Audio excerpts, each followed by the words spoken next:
오늘 말씀 요한복음 20장 21절 23절 앞에 모니터를 보고 함께 압도합니다. 예수께서 또 이르시되 너희에게 평강이 있을지어다. 아버지께서 나를 보내신 것 같이 나도 너희를 보내노라. 이 말씀을 하시고 그들을 향하여 숨을 내쉬며 이르되 성령 받으라. 너희가 누구의 죄를 사하시면 사해질 것이요 누구의 죄든지 그대로 두면 그대로 있으리라 하시니라. 아멘. 예수님께서 부활하시고 나서 우리에게 베푸시는 은혜를 갖고 계속 은혜를 이 말씀을 갖고 가다가 다 끝나지 않았기 때문에 이 말씀을 다시 한번 복습을 하면서 다시 앞으로 말씀에 대해서 좀 나눌까 합니다. 우리는 세상 사람들하고 예수님을 믿고 나서 다른 점이 뭐냐? 나타내야죠. 근데 이것이 만약에 빌립은 예수님도 이런 부탁을 합니다. 하나님이 함께 계시다며요. 그럼 하나님 한 번만 짱 하고 한번 보여주세요. 그러니까 예수님이 그러면 빌립아, 네가 나를 항상 함께 했었으면 왜 하나님을 보여달라고 하느냐. 나를 봤으면 아버지를 봤거늘. 나는 아버지와 나눠진 게 아니다. 내 안에 아버지가 계시다. 내 안에 지금 행하는 일들이 모두가 아버지가 함께하기 때문에 이 기적과 표적이 사건들이 일어난다. 그래서 우리는 지금 이 땅에 예수님을 믿고 거듭났고 새 생명을 받았고 내가 직분을 받았고 이렇게 했다면 여기에 맞는 이 세상 사람들도 인정할 수 있는 것이 나타나야 되지 않겠는가. 여러분, 때로는 우리는 이런 마음이 듭니다. 예수님의 12제자들은 얼마나 좋았을까. 창조주 하나님과 늘 함께하고 늘 밥도 먹고 잠도 같이 자고 화장실도 만나고 얼마나 좋았을까. 이런 마음이 듭니다. 근데 여러분, 베드로가 3년 반 동안 사역을 하실 때 베드로와 요한만 데리고 들어갔어요. 왜? 믿음이 그래 좋았기 때문에. 이 사역을, 이 영의 사역을 할 때 믿음이 없는 믿음이 없이 이렇게 불평하게 되고 아니면 이렇게 좀 믿지 못하면 예수님께서 고향에 가서 아무 일을 큰 일을 행하시들 못했다고 합니다. 그래서 항상 이 아이로의 그 죽은 소녀를 집을 들어갔을 때도 베드로와 요한만 데리고 들어가. 왜? 베드로와 요한은 무조건 믿기는 잘 믿으니까. 그래서 장애가 안 되는데 이 괜히 이거 도마처럼 될라나 말라나 막 이렇게 하면 역사가 일어나는데 무슨 장애가 되기 때문에 그 정도로 베드로는 예수님께서 완전 한 비서처럼 이렇게 데리고 다니며 기적과 죽은 사람을 살리는 모든 현장에 다 있었습니다. 그런데 베드로가 예수님이 십자가형을 받는 그때는 3번씩 예수님을 부인하면서 모른다고 했어요. 나중에는 저주까지 하면서 예수님을 모른다고 했어요. 왜? 그는 평소 마음으로는 죽어도 예수님을 안 떠나려고 했어요. 죽어도 이를 악물고 죽어도 남은 생에 이분은 내가 따라다니고 이분이 하나님인 걸 알았어요. 그런데 그 예수님이 붙잡히고 무기력하게 붙잡히고 십자가로 가는데 보니까 두려움이 확 오기 시작하는 거예요. 여러분들이 이런 걸 알아야 돼요. 사건마다 그 영이 들어와요. 그 영이. 도둑이 오면 도둑이 영이 오고 경찰이 오면 경찰이 영이 따라와요. 그리고 강도가 오면 강도의 영이. 그래서 어느 말을 할 때 그 말이 강하게 막 위협적으로 얘기할 때 그 영이 들어가요. 이게 뭐죠? 예수님이 그 붙잡히시는 그 현상 속에서 그 마귀가 그때 당시에 하나님 나라는 무너졌어. 왜? 주님이 고개를 돌렸어. 성부 아버지께서. 그리고 마귀가 마음껏 짓밟을 수 있도록 만들어주고 마귀 영으로 가득 찼던 거야. 그래서 그들이 움직이는 동작 하나하나에도 두려움이 쫙 들어왔을 걸로 봐요. 견딜 수가 없었던 거야, 베드로가. 그래서 자기도 모르게 예수님을 저주하며 모른다고 했던 거예요. 그러고 나가서 닭이 3번 울 때 생각을 해보니까 예수님이 예언하신 네가 나를 오늘 3번 부인하리라는 말이 닭 3번 울기 전에 이 얘기가 딱 떨어지지. 자기는 죽어도 지키려고 했는데 죽어도 지킬 힘이 없는 거죠. 그런데 베드로가 예수님이 한번 부활하시고 나서 티베라 바닷가에 가서 3번 예수님을 부인한 베드로를 3번 긍정적으로 내 양을 치라고 했어요. 용서해 줘가며. 그러고 오순절에 성령을 만난 거예요. 오순절에 그 성령을 받고 보니까 베드로는 180도로 바뀌었어요. 근데 우리는 지금 베드로가 받는 성령을 받는 거예요. 베드로가 받는 성령을. 이게 뭐죠? 지금 예수님이 부활하시고 성령을 내 이름으로 보내는 이 성령을 받아서 변화를 일으키지 못한다면 아무 쓸모짜리가 없어요. 주님이 원하는 그 이 땅에 하나님 제자답게 살지 못한다면 아무 쓸모짜리가 없는 거예요. 저는 여기에 계신 분들도 은혜를 당연히 받아야지만 이 방송을 보면서 지금 코로나로 인해서 얼마나 지금 대면 예배도 못하고 얼마나 지금 믿음이 떨어졌습니까? 얼마나 세상 영이 들어오고 얼마나 지금 뭐 삶의 이 모든 영들이 막 판을 칩니까? 성령 오순절에 그 술 취한 것 같고 모두가 일어나서 방언이 터지고 모두가 일어나서 막 몸부림을 치며 어이할고 하고 모두가 일어나서 그 놀라운 하나님 나라를 체험하는 그 임재에 그 성령을 받지 못한다면 문제가 되고 또한 받았다면 반드시 여기서 종교인으로 머문다는 것은 이것은 성령을 보낸 목적이 아니에요. 예수님이 성령을 보낸 목적은 요한복음 14장 12절에 정확하게 나와요. 내가 아버지 이름으로 보내는 성령, 내가 아버지께 감으로 너희들이 나를 믿는 자는 나보다 더 큰 일을 할 것이요 내가 한 일보다 더 큰 일을 할 것이요 내가 한 일을 할 것이라고 주님이 분명히 얘기를 해요. 분명히. 저는 죄송한 얘기지만 여기 계신 분들만 은혜를 받는데 사실은 마치지 않아요.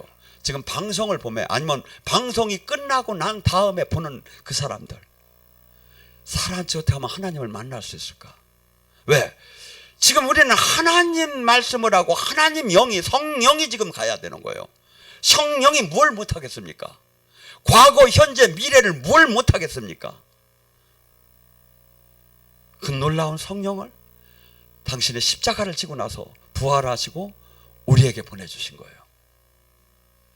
이 세상에 그 어떤 선물보다도 귀한 선물을 받은 거. 왜냐하면 우리는 이 성령을 보내면서 조건을 뭐라 합니까? 세상은 알지 못한다는 거야. 성령을 받지 못한 사람은 결코 이 성령 안에의 사람을 알지 못한다는 거예요. 두 번째 뭡니까? 내가 너희를 고아처럼 버려두지 않을 것이라는 거야. 성령은 한 달, 2살 먹은 어린아이가 어머니가 케어하고 어머니가 돌보듯이 성령께서 알리켜주고 깨닫게 하고 인도하시고 보살피지 않으면 우리는 결코 이 하나님 나라 성령 이 하나님 나라 안에 들어갈 수가 없다는 거예요. 그런데 지금 이 시대 성령을 거부하는 시대 아닌가. 수많은 사람들이 종교 활동에는 분주하지만 직분 활동에는 분주하지만 성령의 인도함을 받는 삶을 살지 않고 있다 이거죠. 주님께서는 로마서 8장 13절 14절에 뭐랍니까? 너희가 육신대로 신앙생활하면 죽으리라. 성령의 힘으로 육신의 욕망을 꺾으면 살리라. 성령의 인도함을 받는 자가 하나님의 자녀다. 어떠한 직분자도 하나님이 자녀라고 쓴 게 없어요. 성령의 인도함을 받는 자가 하나님의 자녀다. 주님의 다스림 안에 있는 자가 하나님의 자녀다. 우리는 이 세상 사람과 전혀 다른 걸 나타내고 우리 삶 속에 그것이 이 세상 사람들이 봐도 보여져야 합니다. 왜? 예수님께서 빌립에게 얘기한 것처럼 나를 봤으면 아버지를 봤거늘 나를 봤으면 우리는 예수님이 보여야 하고 나를 봤으면 내 안에 있는 성령님이 사람들한테 보여져야 하지 않겠는가. 이 시대는 너무나 많은 사람들이 제자를 원했고 신부를 원했고 하나가 되는 사람을 원했고 근데 전부 다 종교인으로 바뀌어 있는 시대 아닌가. 저는 베드로는 어떻게 성령을 받은 사람의 모범 답안이라고 봅니다. 그가 그토록 두려워 떨던 그 백성들에게 과감하게 나간 거예요. 가고 그는 설교하기 시작했어요. 너희들이 못 박은 나사렛 예수의 이름이 이를 낫게 했고 너희들이 못 박은 나사렛 예수께서 지금 부활하셔서 우리에게 성령을 보냈다. 술 취한 것이 아니다. 요엘 선지자를 통해서 얘기한 마지막 때 그때 예수님이 부활하시고 나서 하신다는 사역. 자녀들은 예언할 것이요 늙은이는 꿈을 꿀 것이요 젊은이는 환상을 볼 것이요 지금 남종과 여종에게 불붙듯이 구약 속에서 왕, 제사장, 선지자에게만 부어주던 그 성신을 지금 마지막 때는 물붓듯이 마지막 때 당신이 택한 자에게 부어준다고 한 이 말씀이 지금 응하고 있는 거다. 그때 사람들은 뭐라 하겠지요? 가슴을 찢으며 어이할고 하기 시작한 거예요. 여러분, 사람을 바꾸지 못하는 설교, 사람을 바꾸지 못하는 목회, 이건 다 문제가 있는 거예요. 이 복음은 사람을 바꿔요. 복음은 하나님을 알 수 있게 해줘요. 복음은 설명할 수 없는 영의 세계를 인도하기 시작. 영의 세계가 열려요. 그런데 이것이 없는 시대, 이것을 부인하는 시대에 와 있지 않은가? 아니죠. 저는 베드로가 설교할 때 모양은 베드로였지만 베드로가 그렇게 유식하고 다윗과 이 시편과 요엘서를 그렇게 인용할 수 있는 분은 아닌 것 같아요. 제가 보면 학교도 못 나오신 것 같아. 그런데 입에서 예수님이 막 얘기하시기 시작한 거예요. 성령을 통해서. 그러니까 그들이 지금 우리가 예수님을 영접하는 거하고는 시대가 완전히 달랐어요. 만약에 그때 예수님을 영접한다는 것은 제도권에서 다 매장이 되고 직장도 잃고 카드도 못 하고 대출도 못 받고 모든 것을 다 끝나는 시대예요. 그런데 그때 3,000명 5,000명이 어이할고 하고 등록을 했다는 거예요. 왜? 성령이 가슴을 치매 회개가 막 터지기 시작하고 막 가슴을 치매 둥글고 막 울고 막 코업 눈물이 흘려면 내가 왜 이렇게 가면 막 회개하면서 자기 그동안 산 죄가 막 성령님이 막 생각나게 하는 거야. 막 그러면서 자기가 이 제도권에서 모든 걸 가족의 모든 걸 잃는다 하더라도 내가 참 창조주 하나님을 이제는 내 인생을 이렇게 살지는 않으리라 하고 등록을 한 거예요. 그들이 모였을 때 놀라운 사건들이 일어나기 시작하죠.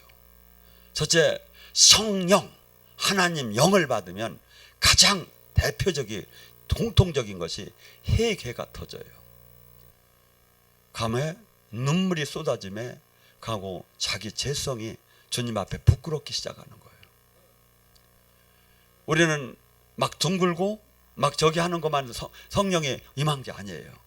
가장 공통적인 게 한없이 눈물이 흘려짐에 한없이 닦아도 눈물이 나매 그다음에 나의 잘못이 주님 앞에 고백하기 시작하는 거예요. 이 죄성 이것이 터져나가야 주님과 관계가 닫혀있는 관계가 열리기 시작을 해요. 주님께서는 이 성령을 보낸 목적이 뭡니까? 크게는 두 가지예요. 눌리고 억압되고 포로되고 소경된 자를 해방시키는 거예요. 우리는 이 세상 신에 지금 가득히 매여 있어요. 돈에 명예에 권력에 잘못된 사상에 논리에 수없이 갇혀 있어요. 수없이. 이것이 성령이 오야 진리가 깨달아져야 거기서 묶임에서 풀어짐에 자유해지기 시작하는 거예요. 그런데 사람들은 지금 나도 방언도 하는데 방언을 함에도 수없이 묶여있는 사람이 많아요. 예언을 함에도 수없이 묶여있는 사람이 많고 치유를 함에도 수없이 묶여있을 수가 있어요. 한 부분에 지금 그 사역을 담당하고 있을 뿐이지. 주님은 지금 우리의 이 지금 현 사역자들이 롤 모델이 될 수가 없어요. 우리의 롤 모델은 예수님이에요. 내가 한 일을 할 것이요 내가 한 일보다 더 큰 일을 하라는 거예요. 근데 이 시대에 예수님 같은 분이 있어야 이 세상을 살릴 텐데 이 제자가 없는 거예요. 생명도 안 나와요. 종교로만, 신학 교리로만 바뀌기 시작을 해요. 어떻게 이 세상의 유혹을 이길 수 있겠습니까? 그들은 전 재산을 팔아서 유무상통하며 그토록 내꺼, 그토록 벌어야지, 그토록 허리가 부러지게 벌어서 내가 잘 살아야지, 내 자식 잘 살아야지 하던 것을 다 포기하기 시작한 거예요. 적금을 들어가며 잠을 못 자며 그토록 모였던 것을 다 포기하기 시작했던 거예요. 왜? 이 땅에 지금 있고 잘 살고 먹 사는 건 아무것도 아니구나. 정말 천국 지옥이 있구나. 정말 하나님이 계시구나. 이걸 알았던 거예요. 이 전제가 되지 않으면 우리는 바뀔 수가 없어요. 바뀔 수가 없어요. 저는 정말이에요. 지금 이 설교를 하면서도 방송을 보며 방송이 끝난 후에 이 설교를 보면서도 하나님의 살아계심, 하나님이 천국 지옥, 하나님이 심판, 하나님이 함께함, 하나님이 지금 우리 안에 있음, 이것이 100% 믿어지면 인생은 180도로 바뀌게 돼 있어요. 이게 절대 화 못 내요. 절대 내 맘대로 못 살아요. 절대 내 맘대로 내가 갖고 싶으면 못 가져요. 왜? 항상 주님이 다스림 안에, 주님의 심판을 내가 어떻게 견딜 것인가? 주님의 심판을 내가 어떻게 견딜 것인가? 지금 이 시대 교회는 어떻게 본다면 너무나 많으죠. 곳곳에. 근데 하나님이 함께하는 제자가 없는 거예요. 하나님의 생명이 나타나더라 않는 거예요. 그리고 다 마치 종교 활동이 다 옳은 것처럼 다 포장이 되고 있다 이거죠. 아니죠. 교회는 여러분 잘 생각하세요. 이 교회는 오순절 성령이 임하면서 교회가 태동된 거예요. 이게 교회의 모범 답안이에요. 이게 교회의 모범 답안이라고. 그래서 사도행 고린도전서 14장 23, 26절서부터 32절에 교회의 모양이 나오잖아요.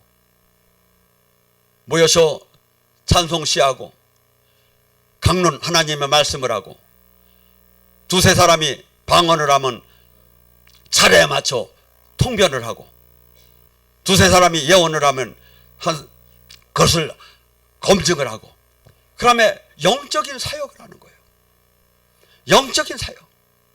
왜? 성령이 우리에게 보내서 우리를 지체로 삼았기 때문에 성령이 우리를 통해서 당신의 손과 발처럼 우리를 통해서 지금 하나님이 치유하시고 이 장래일을 얘기하시고 또한 묶임을 풀어주시고 이 사역을 구원 사역을 예수님이 하신 구원 사역을 지금 성령을 받은 사람을 통해서 동일하게 지금 하시니까 근데 이것이 안 되는 거예요.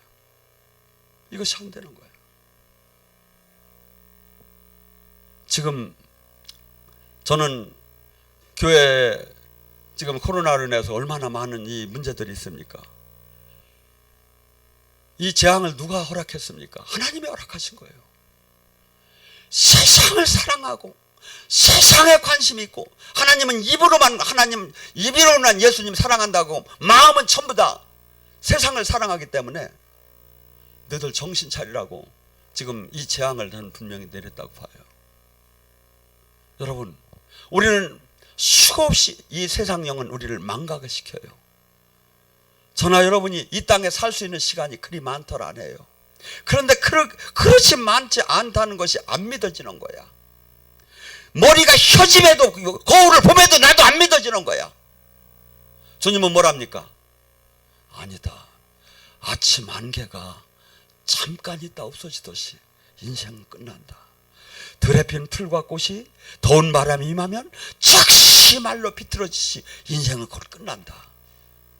왜 썩을 거에 마음을 두느냐? 영원한 심판, 영원한 형벌,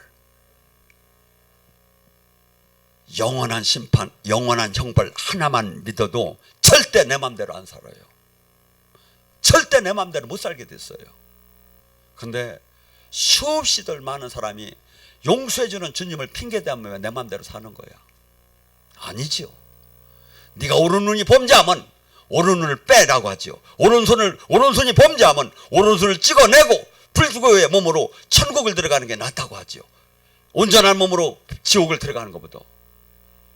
주님께서는 십자가의 그 사건을 통해서 우리를 용서하시고 성령을 보내시고 이것을 악용을 해서 막 죄를 짓는 거야. 용서하시는 하나님이라 이거야. 아니지요. 히브리서 6장 4절에 뭐랍니까? 하나님의 말씀의 능력을 맛보고 하나님의 그 영광에 맛보고 하나님의 그 성령의 능력을 맛보고 다시 죄를 짓는 자는 사함이 없나니. 두 번 다시 예수님을 못 박는 자요 사함이 없나니. 우리는 지금 분명한 것은 이 땅에 교회를 다니는지 안 다니는지 표가 하나도 안 날 정도로 우리는 신앙생활이 되고 있어요. 하나님의 생명이 하나도 나타나들 않고 있어요. 아니죠. 주님께서 성천하심에 얘기하죠. 마가복음 16장 17 믿고 구원받은 사람은 표적이 반드시 나타난다. 그가 내 이름으로 귀신을 쫓고 새 방언을 말하며 뱀과 독을 마셔도 해함을 받지 않고 병든 자에게 손을 얹으면 나는 표적이 반드시 믿고 구원받은 사람 나타난다고. 근데 그까지 어디 있느냐고 대드는 거예요 지금. 여기 해당되는 사람이 몇 프로나 되겠습니까? 하나도 걱정 안 합니다. 그건 그때 일어난 일이라고 합니다. 뭘 믿는 겁니까? 예수님 믿는 겁니까? 말씀이 주님이시라며. 시대가 이렇게 변하고 있어요. 시대가 이렇게 변하고 있어요. 그러니 아무리 기도를 한들 주님이 역사할 이유, 성령이 역사할 이유가 뭐가 있느냐 이거죠. 아무리 기도를 해도 못 만나지요. 당연히 못 만나요. 아니지요. 주님께서는 뭐랍니까? 요한복음 10장 3절 내 양은 내 목소리를 듣느니라. 은사가 아니에요. 주님을 만나서 주님의 뜻을 받고 사인을 받는 것이. 내 양은 여기 지금 주님이 목자가 아니라는 사람은 아저씨고 그냥 저기 하다고 생각됩니까? 아니잖아요. 아버지고 목자잖아요. 당연히 듣게 돼 있다는 거야. 담이 있지 않으면. 우리는 은사주의, 신비주의로다 이걸 몰매 내가 못 만나는 것을 정당화시킨다 이거죠. 아니죠. 내 양은 내 목소리를 듣는다는데. 요한복음 5장 36절 37절에 그렇게 얘기합니다. 나는 세례자 요한의 증언보다 더 확실한 증언이 있다. 세례자 요한은 예수님을 증거하기 위해서 이 땅에 오신 분이에요. 그 길을 평탄케 하는 길이에요. 광야에 외치는 소리였었어요. 그는 누가 봐도 선지자라고 그 민족 그 국민들이 전부 다 인정을 하던 사람이었었어요. 가고 메뚜기와 석청을 먹으며 광야에서 있음에 그 메시아를 증거하던 사람이에요. 근데 그 사람의 그 증거보다 더 확실한 증거가 있다는 거예요. 지금 내 안에서 행하시는 아버지께서 행하시는 그 일을 보고 더 믿으라는 거예요. 제가 여기서 아무리 소리를 질러도 소용없어요. 제가 선포할 때, 우리 영성학교 할 때 하나님의 역사가 나타나지 않으면 저는 가짜예요. 여러분이 다 알 거예요. 여기는 1000개가 넘을 거예요. 영성학교로 하면서 하나님의 역사가 나타난 것이. 이게 증거예요. 그러면 뭐랍니까? 바리새인 서기관에게 얘기합니다. 너희는 하나님의 음성도 모습도 보지 못했느니라. 근데 지금 하나님의 음성과 모습을 듣는다면 이단이라고 하고 있는 시대예요. 우리는 성경 말씀이 주님이시고 성경 말씀이 자고 성경 말씀이 다림줄이고 성경 말씀에 거기에 성령이 깨달음이 있어야 우리는 갈 수가 있는 길입니다. 깨달음이 있어야. 이 성령이 오게 되면 베드로를 변화시킨 것처럼 우리를 변화시켜요. 변화시켜요. 저는 여러분이 보기에는 별거 아닌 것 같지만 저는 저를 보면서 한없이 놀래요. 사람이 어쩌면 저렇게 변했는가. 정말이에요. 저는 태권도 사범이었었고 정말 주먹밖에 옆에 친구들은 주먹밖에 없었어요. 칼제비 있었고 조직에 있었고. 근데 저는 하나님이 그때 그냥 공무원으로 보내주더라고요. 가고 그 보호하면서 인생을 모든 저희 인간관계에서 다 끊게 하시고 미친 듯하게 이 안에서 살게끔 해줬어요. 저는 가끔 물어요. 목사님 다시 태어나면 뭐 하실 거예요? 뭐래? 목사해야지. 한없이 슬프고 한없이 괴로워요. 그렇지만 이보다 더 귀한 게 어디 있느냐 이거야. 바르게 한다면 이보다 더 귀한 일이 어디 있느냐 이거야. 하나님이 생명의 통로로 쓰며 하나님이 대변인으로 쓰며 하나님이 그 메신저로 쓰면서 하나님이 그 지체로 쓰면서 하나님이 뜻을 이뤄나가는 좀 더 귀한 게 어디 있느냐 이거예요. 그런데 분명히 주님이 그래요. 내 택한 자는 반드시 이 땅에서 내가 핍박받은 것처럼 핍박을 받을 것이라고. 핍박을 받을 것이라고. 제가 솔직히 얘기해서 이번에 한탕 하려고 했었어요. 지금 교회가 지금 여러분이 알다시피 제가 다 봤어요. 서울, 경기, 수도권 이 거리두기 하고 지방하고. 근데 거의 같은 게 공동적인 뭐냐면 교회는 20%에다가 맞춰놨어요. 좌석에. 여러분 생각해 보세요. 사이단체, 단체 모임, 예식, 장례, 기념식 모든 건 단체 모임은 몇 명이야? 99명까지 돼요. 그런데 어째 우리 작은 교회는 99명이 안 돼요. 마스크 다 쓰고 1m 다 뛰고 있는데 패자부예요. 내가 볼 때는. 교회가 다 문 닫아가고 있어요. 지금 개척교회가. 누가 하나 이것을 정정 못 해주고 있어요. 법이라는 건 형평성이 있어야죠. 형평성이 있어야죠. 저는 부인하기 시작할 거예요. 잡아 넣던지 뜯어 먹던지. 우리는 이 세상과 세상을 저기에도 협조를 해야죠. 그렇지만 불리하게 교회를 탄압하면 여기에 저항을 반드시 해야 돼요. 목숨을 내걸고 해야 돼요. 그렇지 않으면 갈라디아서 1장 10절 그리스도의 종이 될래, 사람의 종이 될래, 교단의 종이 될래, 국가의 종이 될래, 아니면 시청의 종이 될래, 그리스도의 종이 될래, 택하라 이거야. 택하라 이거야. 우리는 때로는 택할 때는 목숨을 내걸고 택해야 돼요. 택해야 돼요. 그래서 저나 여러분, 성령을 받은 사람은 지금 이 세상 사람과 친구가처럼 이렇게 지내는 거 말도 안 돼요. 하나님은 세상과 원수같이 지냈다는 거예요. 우리는 세상 속에 있는, 세상에 살고 있지만 세상 사람은 아니에요. 그렇지만 뭐 제가 이 방역사회가 협조를 해야죠. 당연히 협조를 해야죠. 그렇지만 이 법을 말이 됩니까? 일반 단체, 예식장, 장례장, 기념식 모든 단체들은 99명까지 되는데 교회는 안 된다? 20%는 큰 교회에다 맞춰줘야죠. 작은 교회에다 왜 맞춰 그걸? 큰 교회에다 맞추면 거기는 뭐 400명도 큰 교회는 들어갈 수 있죠. 근데 작은 데는 99명에다 맞춰줘야죠. 단체에다가, 사람의 모임에다가.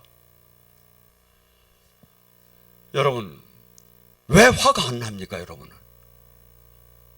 화가 나야 돼요. 성령에 충만하다면. 저는 그렇게 봐요. 교회가 생명이에요. 주님의 몸이에요. 가고 세상 이것이 맞지 않을 때는 목숨을 내걸고 저항할 때는 해야죠. 그래서 뭡니까? 우리 또는 뭐랍니까? 야고보서 4장 7절에 하나님 말씀에는 숭복하라, 마귀에는 대적하라. 지금 그래서 우리에게 지금 제가 법을 지키지 말라는 게 절대 아닙니다. 지금 이 법이 잘못됐다 이거죠. 잘못된 데 갔다가 순응할 수는 없는 거 아니냐 이거죠. 더군다나 교회가 모이는 게 얼마나 생명입니까? 우리는 교회가 얼마나 이게 생명이냐고.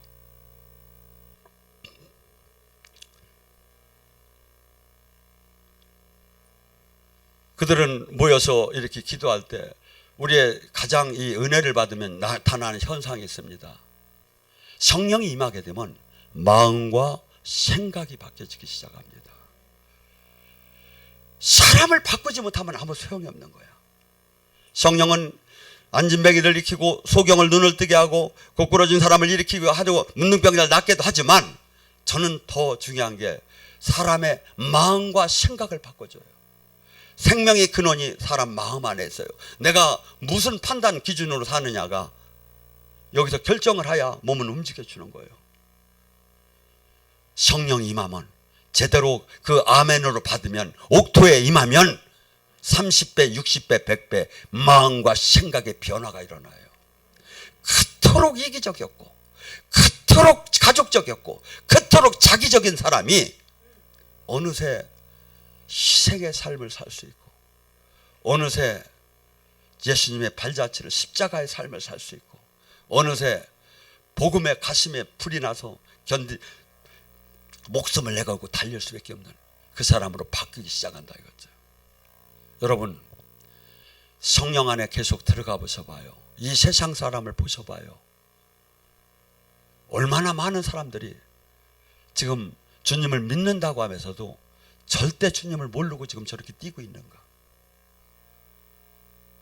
성령에 충만하면 말을 안 할 수가 없는 거예요. 빛과 어둠을 얘기 안 할 수가 없는 거예요. 사람들은 제일 좋은 것이 뭐냐면 비율을 맞춰주는 거예요. 당신 대단합니다. 대단합니다. 막 하고서 막 하면 안 나올 돈도 나와. 그런데 하나님의 사람은 그렇게 하면 안 된다 이거야. 당신이 지금 죽을 길을 가고 있다고 얘기를 해줘야 하는 거야. 당신이 지금 악하다고 얘기를 해줘야 하는 거야. 당신 지금 큰일 났다고 얘기를 해줘야 하는 거야. 에스겔 3장 17장이 어째 지금 우리 모두에게 사명이다 이거야. 네가 그의 죄를 얘기하지 않아서 그가 죽게 된다면 그 핏값을 너에게 주할 거라는 거예요. 아니 나 하나만 잘 살면 되지. 나 하나만 죄를 안 지면 되지요. 안 된다는 거예요 주님이. 네가 진리를 알았다면, 네가 하나님 나라를 알았다면, 네가 하나님의 선하심을 알았다면 네 옆에 있는 죄인들에게 네가 얘기하지 않아서 그가 죽게 되면 그 핏값을 너한테 묶었다는 거예요.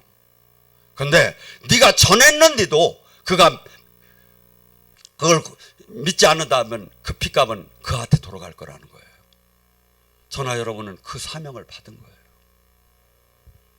하고 엄청난 주님의 그 생명 안에 우리가 주님이 원하는 30배 60배로 변하기 시작하면 저는 이렇게 봅니다. 사울이 바울처럼 한 사람이 세상을 바꾸는 사람으로 바뀐다고 봅니다. 그 사람이 발자취를 통해서 그 사람이 바울이 세상을 떠나고 난 뒤에 지금 바울의 서신서가 성경이 되어서 얼마나 많은 사람을 지금 하나님 나라로 인도하고 있습니까? 한 사람이 하나님 나라는 작은 한 사람 두 사람이 하는 거예요. 결코 많은 사람이 가는 길이 아니에요. 저희 교회는 정말 이제는 다시 바뀌어야 하지 않겠는가. 이제는 모든 게 바뀌어야 하지 않겠는가. 그리고 한 사람 한 사람이 세상을 엎을 수 있는 그 사람으로 바뀌어야 하지 않겠는가. 우스갯소리를 한번 얘기하면 우리 교인들은 돌 하루방일이야. 절대 물을 줘도 크들 않는데요. 목사님이 그런 좋은 얘기를 하셨는데도 안 큰데요. 패자부예요. 여러분 생각해 보세요. 제 설교를 여기에 생명이 나오는 것을 잘 체크를 해봐요. 여러분 지금 여러분은 늘 맨날 밥 먹듯이 들으니까 문제지만 저는 그렇게 봐요. 저는 진짜 나 여기 60시들 안 해요. 새로운 사람한테 가고 싶어. 뉴페이스. 그래가지고 그 사람들이 2시간 동안에 막 그냥 이 설교를 듣고 막 인생이 바뀌는 사람 2-3명만 나와도 그 길을 가고 싶은 거야. 왜? 인생을 못 바꾸면 아무 소용이 없어 이건. 인생을 못 바꾸면.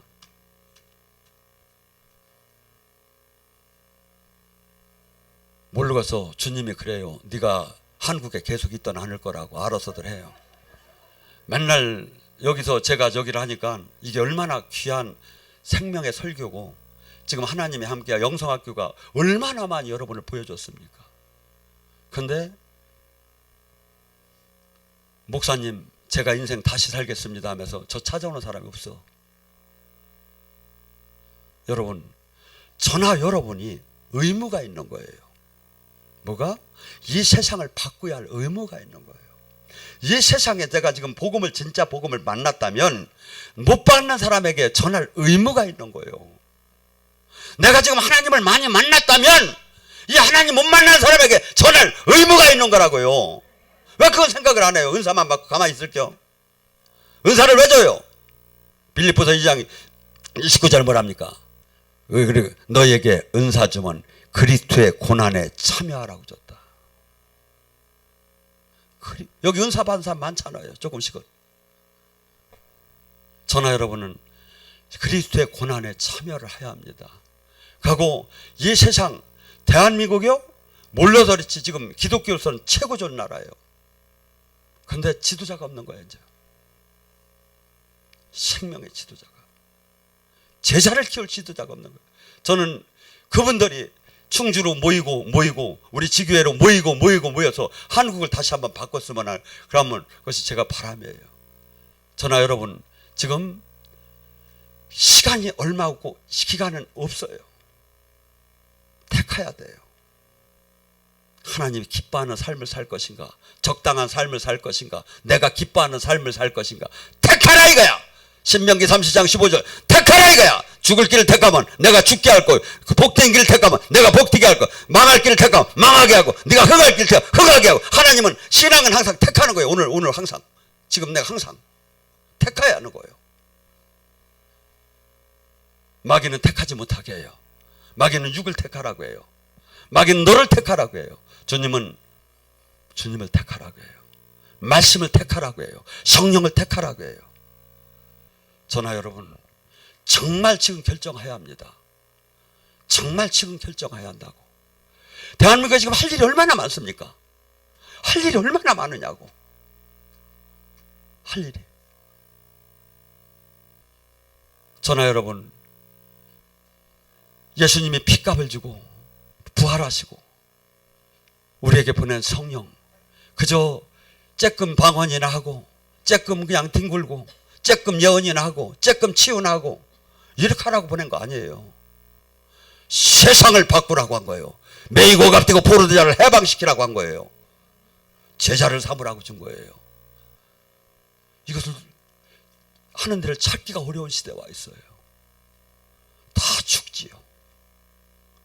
오늘 이 밤에 한번 주님 기뻐하는 결심 한번 합시다. 주여 삼차하기도 합니다.